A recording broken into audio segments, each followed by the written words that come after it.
Tim Martin, part of Kevin Blanch's Post Ignorance Army. I want to talk about the crabbing for 2020 and 2021. There was no commercial crabbing allowed on the whole state of Washington.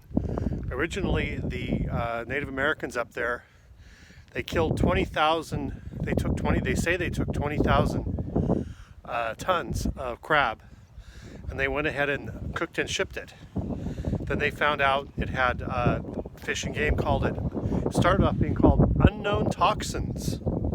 Then they fell back on domic acid. So I think it's hard to, there's nobody reporting this or talking about really what's going on with the ocean. So you can imagine the whole state of Washington did not have a commercial crab season. They postponed it through Thanksgiving, through Christmas, January, February, March, and then they finally just called it quits because of they started calling it, started off as unknown toxins. That's exciting. And recalled the fish as all the crabs as poisonous. And then they said it's domic acid, and they didn't allow any fishing. If you can see how big these are commercial pots. In San Francisco Bay and Crescent City, these pots are almost 5 feet around. They're very large. They're setting up to 40 of these pots per pole, and they're only getting 4 crabs. So that just speaks to the health of the ocean.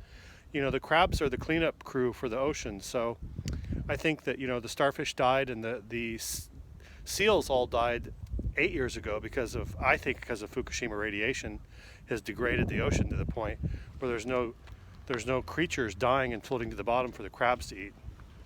So that's what happened. The Oregon commercial crab season was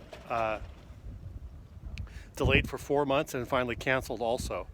So I would also ask anybody to help me. I've been unable to find any person in authority to answer the question, is it safe to feed my granddaughter crabs from the Pacific? I challenge anybody to help step up and help Kevin and I and make some phone calls and find out if you can find out any information. We need some help here. This is the biggest story in the world, actually, the ocean. And please, I hope somebody picks up my challenge. Make a phone call, ask if it's safe to feed your grandchildren crab.